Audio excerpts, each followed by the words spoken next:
በቦሌ ክፍለ ከተማ ኮሙኒኬሽን ጽህፈት ቤት አዘጋጅነት ከክፍለ ከተማው ከሁሉም ወረዳዎች የተውጣጡ ተሳታፊዎች በተገኙበት የንጠያየቅ መድረክ ተካሂዷል። የንግድ የህብረት ስራና የህብረተሰብ ተሳትፎና በጎ ፈቃድ ማስተባበሪያ ጽህፈት ቤት ኃላፊዎች በተገኙበት ነው የንጠያየቅ መድረኩ የተካሄደው። የመድረኩ ተሳታፊዎችም ባለፉት ጊዜያት የተሰሩ ስራዎች የሚበረታቱ መሆናቸውን አንስተው ከምርት አቅርቦት፣ ከገበያ ተደራሽነት፣ ከህገወጥ የንግድ ቁጥጥር ጋር ተያይዞ ሊተኮርባቸው ይገባል ያሏቸውን ጥያቄዎች አንስተው በክፍለ ከተማው የስራ ኃላፊዎች ምላሽ ተሰጥቷል። ዘይት እየተከፋፈለ ነው፣ ገበያ እየተረጋጋ ነው። ይሄ እውነታ ነው፣ ምንም ጥያቄ የለውም። 1420 ብር እየተሰራጨ ነው።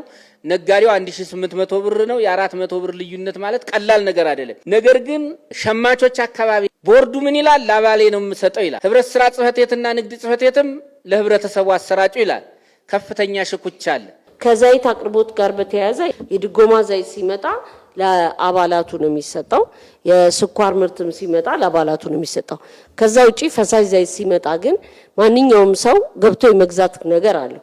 ቅዳሜና እሁድ ተደራሽ ማድረግ አለበት፣ ማርኬቱን ፋሲሊቴት ማድረግ አለበት፣ ህዝቡ መግዛት አለበት የሚለው ተይዞ ፈሳሽ ዘይት የሚያመጣልን ንግድ ኮርፖሬት ነው። ከሱ ጋር እየተነጋገርን በቀጣይ በዓላትን ሰፊ ስራ እንሰራለን ነው። ሰንደይ ማርኬትን ልክ እንደ ሌሎቹ አካባቢዎች ለማስፋት የቦታ ችግር አለ። ንግድ ጽህፈት ቤትም እገዛ አድርጎ ብታጠኑልንና የተሻለ ገበያ ቢፈጸም ስታንዳርድ ለማስጠበቅ ስራዎችን ለመስራት በተወሰነ መልኩ ርቀቶችን እየሄድን ነው። ስታንዳርዳችን እያስጠበቀን ነው። ከስታንዳርድ ባሻገር ደግሞ የተደራሽነቱ ማስፋት ስራዎች እየሰራን ነው። ስፔሻሊ የህዝብ ቁጥር በጣም የሚበዛበትና በጣም ሰፋፊ ነዋሪዎች ያሉበት ቦታ ላይ ስራዎች እየሰራን ነው። ሰንደይ ማርኬት ውስጥ ገብተው የሚሰሩ አቅራቢዎች የሚዛን ችግር አለና እሱም ቢታይ ቢረጋገጥ ተመጣጣኝ የሆነ ዋጋ እንዲኖር ምርት ወይም አቅርቦት መጨመር ከቻልን እነዚህ ምርቶች ደግሞ በአግባቡ ህብረተሰቡ ጋር ደርሷል ወይ የሚለው የቁጥጥር ስራችን ነው ማለት ነው የሚመጣው። የቁጥጥር ስራችን ከዚህ በፊት የተለመደው ከሰኞ እስከ አርብ በመደበኛ ሰዓቶች ነበር አይደል? ማታ ጭምር አምሽተው እንዲሰሩ እየተደረገ ያለበት ሁኔታ ነው ያለው ማለት ነው።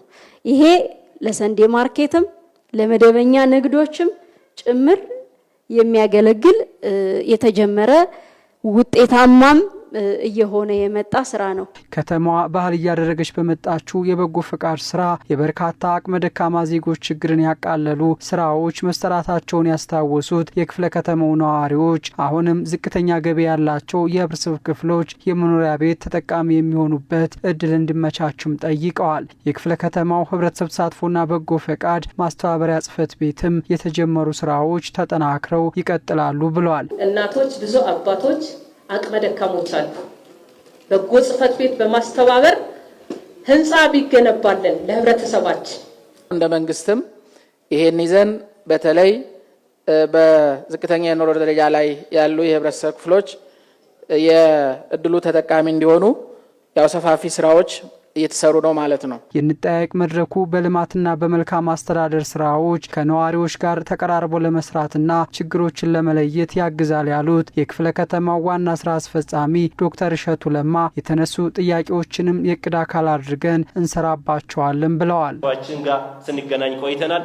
በተለይ ያለፉት 2 ሳምንታት በፊት አጠቃላይ በየክፍለ ከተማ በወረዳና በብሎክ ደረጃ የተለያዩ መድረኮችን እያደረግን ከህዝባችን ጋር የተገናኘንበትና አጠቃላይ ህብረተሰባችን ሀሳባቸውን ያነሱበት ሁኔታዎች አሉ። ዛሬም በዚህ ልክ መገናኘታችን የበለጠ ህብረተሰባችን ጋር ያለውን ጥያቄዎችን ይዘን ወደ እቅድ ቀይረን ለመስራት ስለሚረዳን እንደዚህ አይነት ፕሮግራሞች በጣም አስፈላጊ ናቸው። በህዝቡ የሚነሱ የልማትና የመልካም አስተዳደር ጥያቄዎች ተለይተው እንዲፈቱና የተጠያቂነት አሰራር እንዲኖር መሰል መድረኮችን አጠናክሮ እንደሚቀጥል የክፍለ ከተማው ኮሙኒኬሽን ጽህፈት ቤት አስታውቋል።